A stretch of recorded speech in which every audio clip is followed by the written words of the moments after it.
our today's lecture, we will discuss about eigenvectors. देखो अपने last lecture में हमने इगन वैल्यूज तक का काम कर लिया था।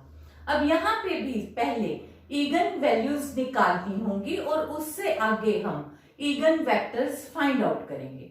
अब देखो सबसे पहले अब अपने पास अब यहाँ स्टेटमेंट क्या है कि find the eigen value of the matrix. सबसे पहले हम एक बहुत ही सिंपल क्वेश्चन लेकर चल रहे हैं जिसमें हमने मैट्रिक्स 2 by 2 की लेना प्रेफर किया है। तो इससे हमने पहले a माइनस लैम्डा आई का डिटर्मिनेंट इक्वल टू 0 करके इगन वैल्यूज निकाल ली। इगन वैल्यूज निकालना तुम्हें आता है तो इसलिए हमने वो काम स्किप कर दिया। तो वो इगन वैल्यूज मेरे पास आ गई 0 and 5।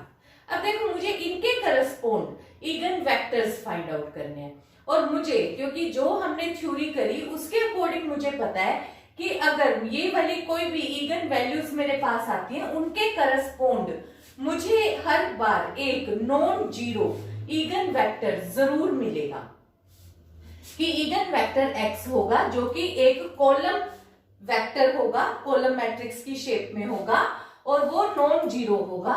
और तो ये अपने पास करस्पॉन्डिंग टू अब जो इगन वैल्यू है मेरे को एक बार मैं 0 के अकॉर्डिंग निकालूंगी, एक बार मैं 5 के अकॉर्डिंग निकालूंगी। तो अब हम ये वाली लाइन हमने अब इस तरीके से प्रॉपर मेथड एक बार लिख दिया। इसके बाद अब हम वैल्यूज के करस्पॉन्ड अलग अलग से बस डायरेक्ट वेक्टर्स निकालते चलेंगे। तो अब एक बार तो हम ये प्रॉपर कर रहे हैं क्वेश्चन। तो यहाँ पे लैम्डा इक्वल टू 0 हमें जो दिया हुआ है तो उसके अकॉर्डिंग मुझे पता है कि ax is equal to lambda x होता है। अगर मुझे इगन वेक्टर्स के करस्पॉन्ड वैल्यू मतलब वैल्यू के करस्पॉन्ड अगर वेक्टर फाइंड आउट करना हो तो ax is equal to lambda x होता है। लैम्डा की वैल्यू मेरी 0 है पहले नंबर पे, तो मैंने यहाँ पे जब सब्स्टिट्यूट किया तो ax इज इक्वल टू 0 आ गया। अब तुम एक चीज यहाँ पे चेक करो कि ये हमारे पास एक तरीके से होमोजीनियस इक्वेशन पैटर्न आ गया। होमोजीनियस इक्वेशन में क्योंकि मुझे इधर तो कोई फर्क नहीं पड़ता कि एक्लन फॉर्म बनाते हुए, तो मैंने अब इस चीज को एक्लन फॉर्म में कन्वर्ट करना है। जो मेरे पास ये मैट्रिक्स ए आई है तो मुझे ऑगमेंट मैट्रिक्स की शेप में लिखने की जरूरत नहीं है। मैं सीधा ही इसी क्वेश्चन को ए एक्स इज इक्वल टू 0 को ही एक्लन फॉर्म में कन्वर्ट कर दूंगी और यहाँ पे तो 0 0 करके कोई इफेक्ट नहीं होगा। तो अब हम सिर्फ इसी साइड को डिस्कस कर रहे हैं। x और 0 तो ये कॉन्टिन्यूएशन में हर बार चलेंगे ही।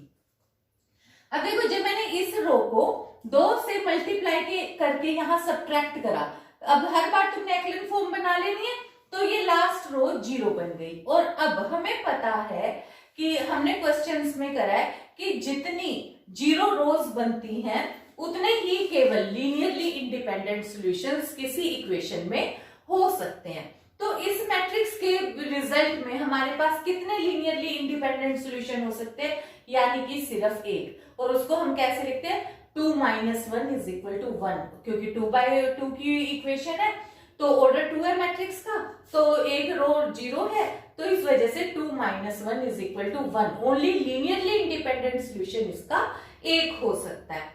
तो वो मैंने यहाँ से वो इक्वेशन लिख ली कि मेरे पास उस इक्वेशन किस इक्वेशन के करस्पॉन्ड वेक्टर निकलने हैं। तो वो ये हो जाएगा x + 2y is equal to 0।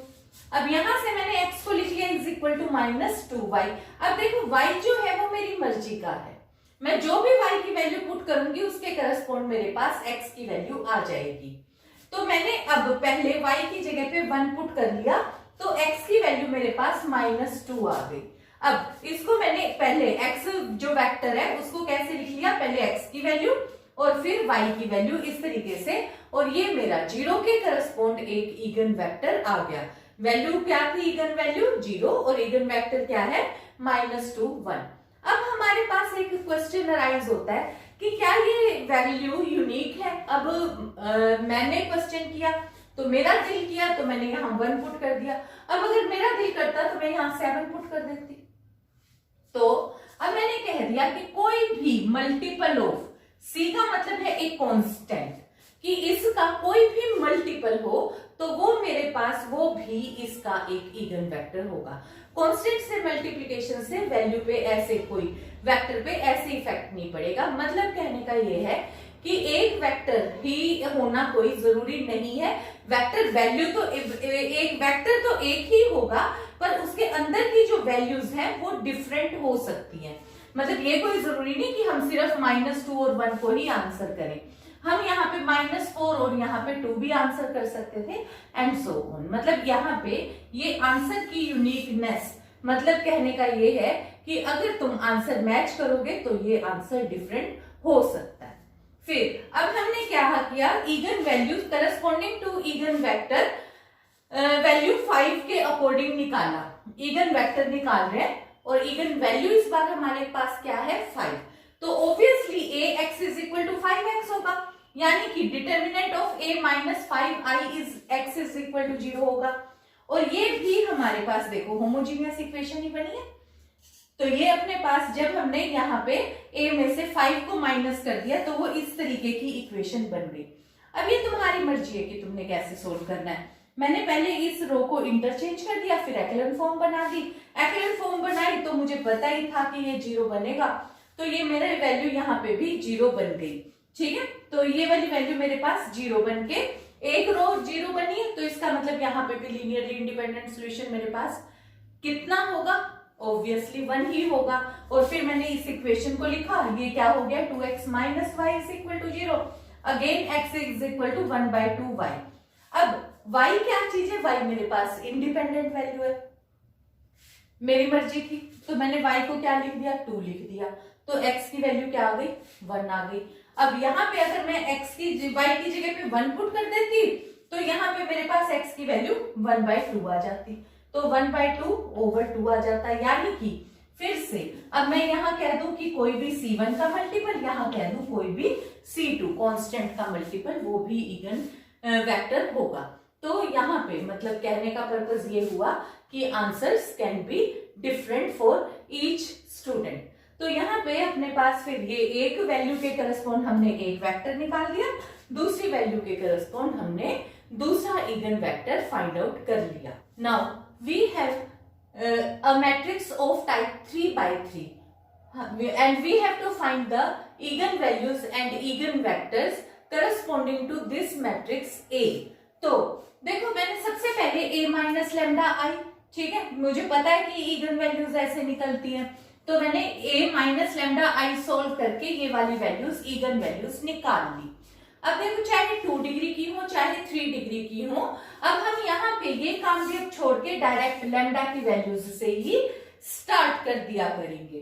तो अब सबसे पहले फिर हमने क्या कहा कि हर एक वैल्यू के करस्पॉन्ड एक इगन वेक्टर होगा, और इगन वेक्टर कैसे होगा ax is equal to lambda x, और फिर उसको हमने लिख लिया a माइनस 1 इंटू, मतलब लेमडा की जगह पे 1 आ गया, इंटू आइडेंटिटी इंटू एक्स। अब यहाँ पे मैंने लेमडा की जगह पे 1 सब्स्टिट्यूट किया तो ये मेरे पास रिजल्ट आ गया। अब देखो तुम्हारे को एक्लन फॉर्म में रिड्यूस करना है, तो तुमने एक्लन फॉर्म में रिड्यूस कर दिया। अब हम यहीं से डायरेक्ट एक्लन फॉर्म ले लिया करेंगे। तुम्हें पहले एक्लन फॉर्म में बनाना है, एक्लन फॉर्म का मतलब तुम्हें पता ही है कि लोअर ट्राइंगल 0 बनानी है। तो अब मैंने यहाँ पे क्या किया, देखो यहाँ 1 1 है, यहाँ 2 2 2, तो पहले मैं यहाँ पे 0 बना सकती हूँ बड़े आराम से, और उसके बाद मैं इन दोनों को इंटरचेंज कर सकती हूँ। इंटरचेंज करके तो जो ये मेरे पास वैल्यू आई है ये 1 1 1 और ये 0 0 माइनस 1, इस तरीके की फॉर्म आ गई। अब जब मैंने इन इक्वेशंस को राइट डाउन किया तो मैं कैसे लिखूंगी, पहली equation x plus y plus z is equal to 0, दूसरी इक्वेशन हो गई minus z is equal to 0। अब तुम यहाँ पे एक चीज हर बार चेक करनी है कि कितनी रोज इसके अंदर 0 है, तो इसके अंदर कितनी रो 0 है, ऑब्वियसली एक 0 है, तो इसका मतलब है कि एक ही लीनियरली इंडिपेंडेंट सॉल्यूशन इस इक्वेशन का पॉसिबल है। तो अब मेरे पास z की तो वैल्यू आई गई 0, z की वैल्यू जब मैंने 0 पुट करी तो x प्लस वाई 0 हो गया, यानी कि या तो x इंडिपेंडेंट है या y इंडिपेंडेंट है, तो मैंने y की वैल्यू 1 पुट कर दी। मेरी मर्जी है मैं किसी को भी पुट कर दूं, तो मैंने y की वैल्यू 1 पुट कर दी, y की वैल्यू 1 पुट करी तो x की वैल्यू आ गई -1। तो मेरे पास ये जो x lambda is equal to 1 है, इसके करस्पॉन्ड एक नॉन जीरो कॉलम वेक्टर कौन सा आ गया, -1 1 और 0, और साथ ही इसका ये कह लो हम कि एक स्केलर मल्टीपल कोई भी हो सकता है। तो यानी कि आंसर यूनिक नहीं होगा। तो इसका मतलब अपने पास, मतलब कहने का पर्पस ये है कि ये मेरी चॉइस के ऊपर एक्स वाई जेड की वैल्यू डिपेंडेंट है, ठीक है। तो इसलिए आंसर कैन बी डिफरेंट। तो ये रिजल्ट पर वैल्यू एक ही निकलेगी, मतलब वेक्टर यहाँ पे नंबर कुछ भी हो सकते हैं पर वैल्यू एक ही निकलेगी। इसी तरीके से अब मैंने यहाँ पे a minus lambda I, lambda की वैल्यू मेरे पास कौन सी है 2, फिर कितनी है 3, तो मैंने a minus lambda I x equal to 0 पढ़ा, तो ये मेरे पास इस तरीके का रिजल्ट बना। इसको मैंने एक्लन फॉर्म में ही डायरेक्ट लिख लिया। पहले मैंने a माइनस 2i वाली मैट्रिक्स बनाई, फिर मैंने उसको एक्लन फॉर्म में रिड्यूस करके ही डायरेक्ट, मतलब ये वाला स्टेप ही डायरेक्ट यहाँ पे 2 वाली मैट्रिक्स के लिए लिख लिया। इसी तरीके से 3 की भी मैंने लास्ट स्टेप एक्लन फॉर्म बना के लिख लिया। अब जब ये एक्लन फॉर्म से मेरे पास अब एक्स वाई जेड, तो ऑब्वियसली मैट्रिक्स में इक्वेशन में कैसे लिखूंगी, एक तो हो गया x प्लस जेड 0, एक हो गया y minus 2y minus z is equal to 0। अब यहां से मेरे पास x भी z के ऊपर डिपेंडेंट हो गया, y भी z के ऊपर डिपेंडेंट हो गया, और मुझे पता है कि इस जो मैट्रिक्स है इसके अंदर मेरे पास कितनी नॉन जीरो रोज आई है, एक आई है, तो लीनियरली इंडिपेंडेंट सॉल्यूशन मेरे पास कितना होगा, एक होगा। तो वो तो मेरी मर्जी है, तो मैंने z को लीनियरली इंडिपेंडेंट कह के z की वैल्यू 2 कंसीडर कर ली। जब मैंने z की वैल्यू 2 सब्स्टिट्यूट करी तो मेरे पास x और y की भी वैल्यू आ गई, और वो वैल्यूज मैंने यहाँ सब्स्टिट्यूट कर दी। तो यानी कि ये जो मेरे पास 2 के करस्पोंड मेरा जो वेक्टर आया है वो आ गया -2 1 1 2, और कोई भी इसका मल्टीपल, ठीक है, जो भी इसका मैं कह सकती हूँ कि कोई भी एक नंबर इसके साथ मल्टीप्लाई हो सकता है, क्योंकि z की वैल्यू मैंने 2 अपनी मर्जी से सब्स्टिट्यूट करी है। अगर मैं 5 पुट करती हूँ z की तो यहाँ की वैल्यूज बदल जाएंगी, तो यानी कि ये किसी कोई भी एक स्केलर मल्टीपल होगा इसी तरीके की किसी एक वैल्यूज के सेट का। फिर इसी तरीके से अपने पास हो गया a माइनस 3i, इसके करस्पॉन्ड भी हो गया x plus y plus z is equal to 0 minus 2y plus z is equal to 0, क्योंकि एक ही रो मेरे पास 0 बनी है, तो यानी कि एक ही लीनियरली इंडिपेंडेंट सॉल्यूशन है। इसमें फिर मैंने यहां से वैल्यू निकाली, तो y की वैल्यू हो गई z/2, यहाँ पे y की वैल्यू पुट करती z/2, तो x की वैल्यू हो गई माइनस z/2, यानी कि x और y किसके ऊपर डिपेंडेंट है, z के ऊपर डिपेंडेंट है। तो मैंने इस बार z की भी कोई और वैल्यू कंसीडर कर ली जो भी मेरे को कन्वीनियंट लगा, तो मैंने z is equal to -2 substitute कर दिया, तो उसके करस्पॉन्ड मुझे x की वैल्यू मिल गई +1 और y की वैल्यू मिल गई -1। इसको भी फिर मैंने कॉलम मैट्रिक्स में इस तरीके से लिख दिया, और मैं कह सकती हूँ कि और किसी भी एक तरीके का स्केलर मल्टीपल भी हो सकता है, where C3 is any scalar. तो यहाँ पे अब हमने ये 3/3 की मैट्रिक्स करी है, जिसके करस्पॉन्ड हमने 3 इगन वैल्यूज के करस्पॉन्ड 3 इगन वेक्टर्स निकाले हैं। Now we have a question in which eigen values 2 eigen values are same, so we have considered a matrix A of this type। इसके अंदर जब हमने इगन वैल्यूज निकाली, eigen values तो मैं निकालनी आती है, तो जब मैंने इगन वैल्यू निकाली तो मेरे पास आ गया 2 2 और 8। अब यानी कि मेरे पास 3 की बजाय एक तरीके से 2 ही वैल्यूज आई हैं।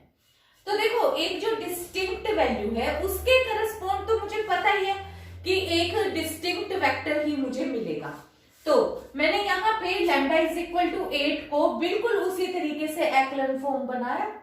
एक्लन फॉर्म बना के एक 0 रो आई, और उसके करस्पॉन्ड इन दोनों को सोल्व करके, जैसे हमने अभी लास्ट आर्टिकल में सोल्व किया, ये 2 इक्वेशंस जो कि मेरे पास y भी z पे और x भी z पे डिपेंडेंट हो गया, तो यहां से मैंने x y z का एक सेट निकाला, और जो सेट आया वो किसी भी स्केलर का मल्टीपल भी हो सकता है, ठीक है। तो ये जो जब हमारे पास लैम्डा इज इक्वल टू 8 है, यानी कि कहने का पर्पस क्या है कि अगर all the 3 values are distinct, तो ऐसा क्वेश्चन तो अब अपना कवर हो गया। तो अब हम वो क्वेश्चन कर रहे हैं जिसमें कि हमारे पास रूट्स इगन वैल्यूज सेम आ जाए। तो अब मैंने यहाँ पे lambda is equal to 2 put किया, फिर मैंने इसको एक्लन फॉर्म में रिड्यूस किया। जब मैंने इसको एक्लन फॉर्म में रिड्यूस किया तो इस बार मेरे पास 2 जीरो रोज बन गई। 2 जीरो रोज होने से यानी कि इसके लीनियरली इंडिपेंडेंट सॉल्यूशन मेरे पास कितने हो गए, यानी कि 2 लीनियरली इंडिपेंडेंट सॉल्यूशंस हो गए। क्योंकि जैसे अब अपने पास नॉन जीरो रो कितनी है, 1, तो मैंने क्या किया 3 - 1 = 2, यानी कि मेरे पास लीनियरली इंडिपेंडेंट सॉल्यूशन कितने आएंगे, 2 आएंगे। और तुम सिंपली ऐसे भी कह सकते हो कि 2 जीरो रोज, सो 2 लीनियरली इंडिपेंडेंट सॉल्यूशंस। तो इसके अकॉर्डिंग मैंने इस इक्वेशन को लिख लिया, क्योंकि इस बार मेरे पास सिर्फ एक ही इक्वेशन है। तो यानी कि अब जो ये मैं चाहे x को लिख लूं चाहे y z जैसे मर्जी लिख लूं, तो मैंने यहाँ पे y को x और z के कॉम्बिनेशन में लिख लिया।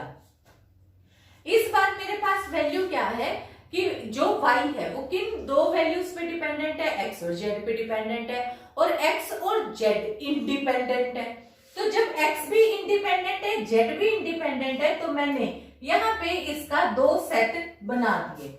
मैंने क्या किया, पहले तो एक वैल्यू ली x = -1, क्योंकि एक ये 2 बार के लिए एक वैल्यू रिपीट कर दी ना, λ = 2, तो मुझे 2 वैल्यू चाहिए। रूट 1 निकला है मेरे पास, और यहाँ पे अभी मुझे 2 रूट्स और चाहिए, क्योंकि मैं 3 वैल्यू के करस्पॉन्ड 3 ही वेक्टर निकालने हैं। तो इसके करस्पॉन्ड यानी कि मैं 2 वेक्टर्स यहाँ पे लिख के दिखा दूंगी, ठीक है। और वो सेट देखो, अब ये एक दूसरे के मल्टीपल भी नहीं है, ठीक है। तो ये मेरे पास 2 इंडिपेंडेंट सॉल्यूशंस आएंगे। तो वो 2 इंडिपेंडेंट सॉल्यूशन में मैंने क्या किया, एक बार तो जो ये इक्वेशन है, इधर x की जगह -1 पुट किया, z की जगह पे 2 पुट किया, तो y की वैल्यू हो गई 0। तो एक सेट ऑफ ये मेरे पास नंबर वेक्टर्स ये आ गया -1 0 2। और दूसरा सेट ऑफ वेक्टर जब मैंने, क्योंकि अब मेरी मर्जी है, क्योंकि 2 वैल्यू पे डिपेंडेंट हो गया ना, केवल एक पे होता तब तो वो केवल मल्टीपल आ जाता, पर अब 2 वैल्यूज की वजह से अब जब मैंने दूसरा सेट लिया तो x की वैल्यू 1 हो गई और z की वैल्यू 0 हो गई। तो यहाँ पे y की वैल्यू मेरे पास 2 आ गई। तो दूसरी वैल्यू के करस्पॉन्ड मेरे पास ये रिजल्ट आ गया।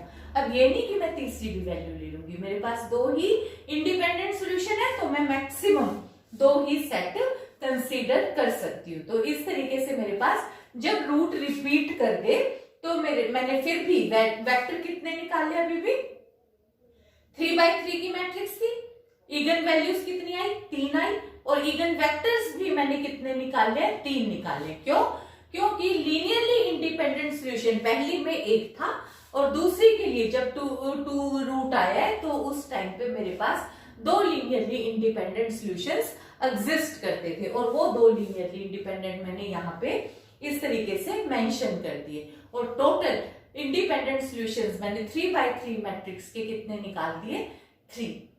We have taken one more question in which all the 3 eigen values are same.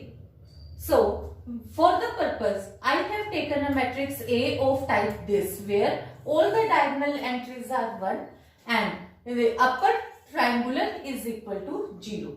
तो ये अपने पास इस तरीके से मैंने कंसीडर कर लिया।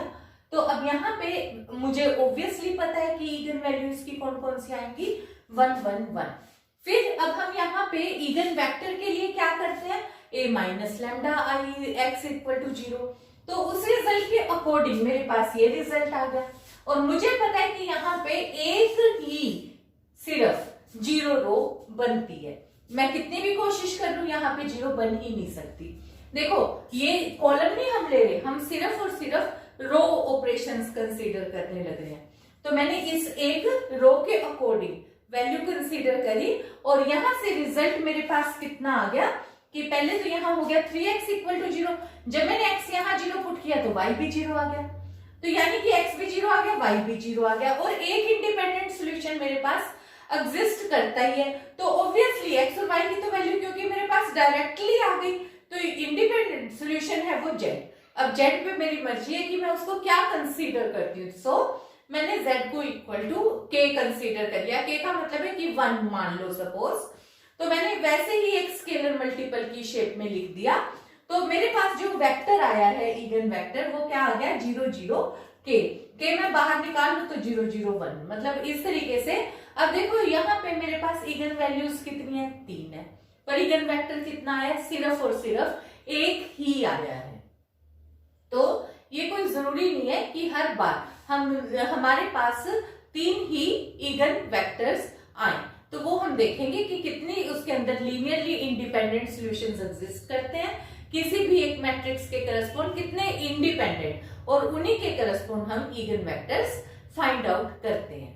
So that is all about how to find out the eigenvalues and eigenvectors. Thank you.